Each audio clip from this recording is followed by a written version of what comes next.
সাম্প্রতিক সময়ে পিরামিডের পাশে পাওয়া গেল ৩,৫০০ বছর পুরনো একটি বক্সের ভেতরে জিনিসগুলো প্রত্নতান্ত্রিকবিদদের কপালে চিন্তার ভাঁজ ফেলে দেয়। তো কি ছিল সেই বক্সটিতে? তো আজকের এই ভিডিওতে আমরা সেটা জানারই চেষ্টা করব। আর তার আগে ভিডিওটাকে একটা লাইক করে দিন এবং চ্যানেলটাকে সাবস্ক্রাইব করতে ভুলবেন না।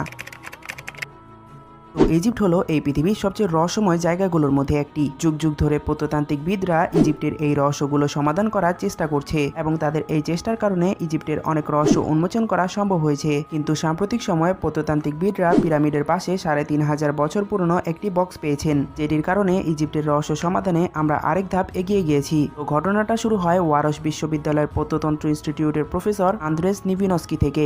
ওনার নেতৃত্বে প্রত্নতান্ত্রিকরা মিশরের দেইর আল বাহারিতে হাটশেপসুট মন্দিরের আশেপাশে একটি ধ্বংসাবশেষে অনুসন্ধান চালায়। এই অনুসন্ধানের এক পর্যায়ে তারা একটি ভরা শূন্যস্থান খুঁজে পায় এবং সেখানেই ছিল এই ৩,৫০০ বছর পুরনো এই বক্সটি প্রায় ৪০ সেন্টিমিটার লম্বা বা তার চেয়ে একটু ছোট হবে। এটি একটি সাধারণ পাথরের খণ্ডের মতো পুরোপুরি লুকোনো ছিল। ঘনিষ্ঠভাবে যাচাই বাছাই করার পরই এটা প্রমাণিত হয়েছে যে এটি আসলে একটি বক্স। এই বক্সের ভিতর কয়েকটি কাপড়ে মোড়ানো আইটেম পাওয়া গেছে, যার প্রথম বান্ডিলে একটি হাঁসের কঙ্কাল ছিল, যে হাঁসটিকে হয়তো বলি দেওয়া হয়েছিল, এবং দ্বিতীয় বান্ডিলে একটি হাঁসের ডিম লুকোনো ছিল, আর তৃতীয় বান্ডিলে একটি কাঠের পাত্র ছিল, যার মধ্যে একটি ক্যানভাসে মোড়ানো সম্ভবত একটি আইবিসের ডিম ছিল। এখানে বলে রাখা ভালো যে আইবিস হলো একটি আমেরিকান পাখি। পরবর্তীতে সেই শূন্যস্থানের মধ্যে কাপড়ে মোড়ানো আরেকটি বান্ডেল খুঁজে পাওয়া যায়। এবারে প্যাকেজটিতে একটি ছোট কাঠের বাক্স লুকিয়ে রাখা হয়েছিল, যেখানে আরেকটি বান্ডেল ছিল। এর মধ্যে ছিল একটি মন্দিরের আকৃতির ফাইন্স বক্স, যার উপরে হায়ারোগ্লিফে লেখা ছিল ফারাও থুটমোস II এর নাম।